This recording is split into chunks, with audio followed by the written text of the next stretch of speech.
Bonjour, je m'appelle Yann Doiron, je suis physiothérapeute, puis aujourd'hui je vais vous montrer mon taping favori pour le syndrome fémoro-patellaire. Avant de débuter, trouvez une activité qui est douloureuse, par exemple les escaliers, la marche, la course ou faire un squat par exemple. Ça va nous permettre de savoir si le taping est efficace ou pas. Pour le taping, donc c'est important d'avoir le genou presque totalement étendu, c'est important de ne pas l'avoir trop plié, ça va être plus efficace. On va utiliser deux bandes de kinésiotape, une bande plus courte et une bande plus longue, avec les coins qu'on va arrondir comme ça ici, parce que ça permet que ça colle mieux tout simplement.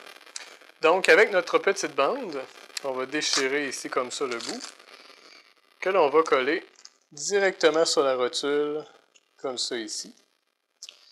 Une fois que c'est bien collé, qu'il y a une bonne adhérence, on va venir tirer vers l'intérieur, comme ça, et encore une fois, à la fin, on va éviter de mettre de la tension à la fin.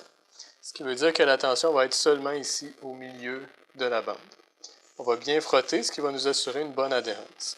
Évidemment, idéalement, on aurait dû enlever le poil au niveau du genou, ce qui lui donnera encore une meilleure adhérence au niveau du tape.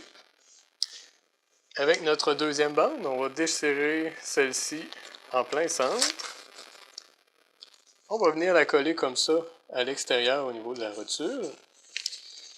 Une fois que c'est bien collé, ce qu'on va faire, c'est qu'on va venir tirer comme ça vers l'intérieur. Donc encore une fois, la tension va être au milieu et au bout, on va éviter de mettre de la tension. On fait la même chose exactement avec la bande du haut, on vient tirer vers l'intérieur et pas à la fin. Et on vient frotter pour avoir une bonne adhérence. Bien que ça semble banal, le frottement est bien important pour que ça colle bien. Une fois que c'est bien collé, on peut retester notre tape, que ce soit en squat, dans un escalier ou à la course.